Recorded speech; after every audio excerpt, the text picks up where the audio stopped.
Hello Leo, welcome dito sa aking channel, Kapalaran 888. Welcome guys. Alamin natin Leo ang past, present, and future mo. Message ito guys. General reading lamang. So, asan siya na? Laki niya kasi. Tingnan mo. Okay, alamin natin. Leo. Ano ba ang message ng baraha? Okay, past.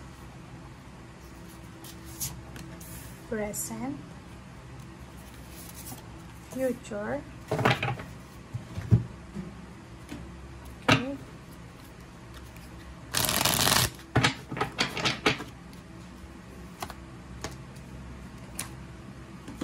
Tingnan natin.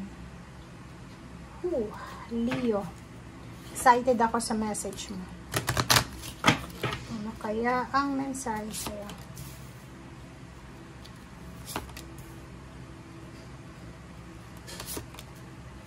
Alright, so, ano yung past mo? Ang past mo dito is 6 of Pentacles, 26, Book of Shadows. Parang ang nakikita natin dito is, yung iba sa inyo dyan, ang ginawa nyo sa past nyo is nag-aral kayo. Pwede yung iba, estudyante, for 8 years, nag-aral siguro, or for several years, ang in-invest nila is knowledge, wisdom. And, sa nakaraan mo, dito sinasabi ng barahan na maraming good karma ang dumating sa'yo. Diba? Yung parang maraming magandang nangyari ang dumating sa'yo sa nakaraan mo. Maraming hindi din maganda. So, balance din. Maraming mga unexpected na blessings or inflow ng abundance ang nakuha mo. Nakautang ka rin, na-approve yung utang mo sa bangko, nakabayad ka rin ng utang. And dito sinasabi ng baraha sa'yo na ang past mo is hindi siya literal na mahirap, hindi din literal na maganda. So nandun ka lang sa tawag dito, nandun ka sa gitna na kung hindi ka nagtrabaho or kung hindi ka naghahanap buhay, wala kang makukuha. So eto yung pwedeng past mo. And yung present situation mo dito is, wow, ang ganda. So, ang present situation mo is number 20. So, dito, 3, siguro yun na nga. Sa kasalukuyan mong situation, galing ka sa past mo, same pa rin. Marami ka sigurong mga setbacks. Kasi may ito diba? So, ang dami-dami mong napagdaanan or pinagdadaanan sa ngayon. Literal sa ngayon, marami kang parang ang journey mo is zigzag or parang maze. Hindi mo alam kung saan ka pupunta. Hindi mo alam kung ano ba itong nangyayari sa'yo, Leo. So, dito sa number 20 na to is yung kasalukuyan mong buhay is kailangan mo ng balanse. Okay?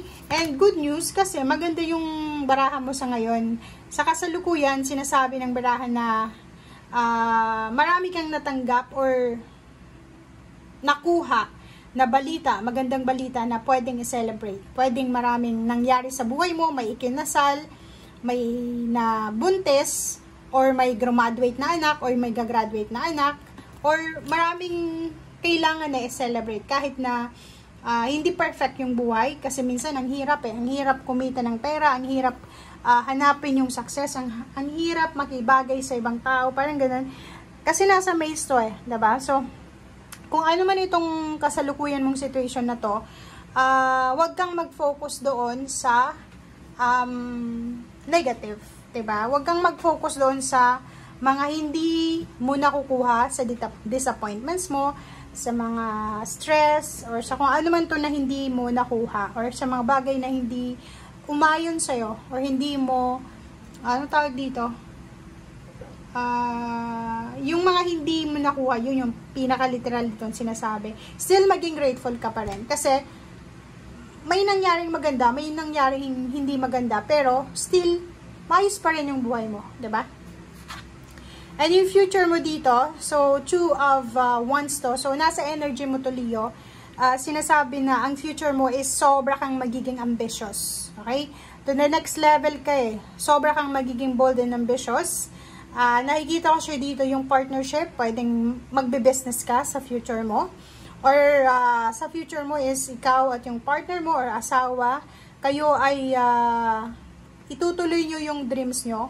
Okay, mag-expand kayo ng plano nyo and itutuloy nyo kung ano yung plano nyo sa buhay, hopes and dreams, or kung ano man to na gusto nyo. And number 13, 4, nakikita ko siya dito na stability. Pwedeng makakuha ka, Leo, ng stability sa anak mo. Or pwedeng future to, nakikita ko siya dito na kailangan ng guidance ng anak mo. Parang ganun.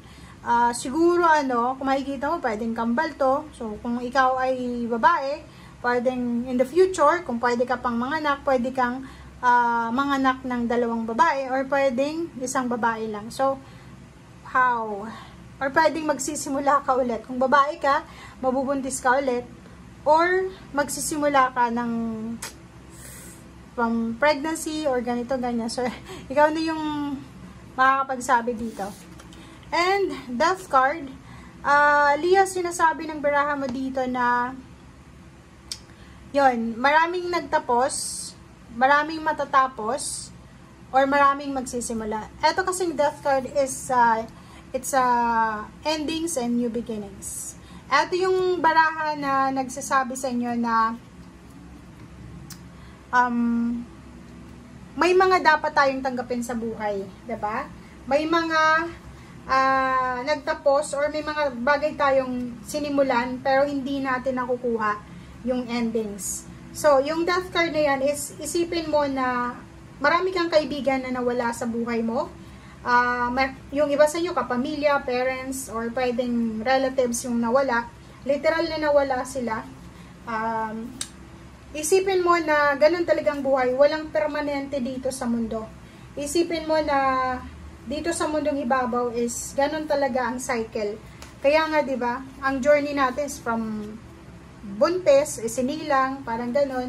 Tapos, magdadalaga, mag-aaral, parang ganun. So, etong death card na yan is wag mong ilagay sa negative na natatakot ka o baka matakot ka na may magtapos.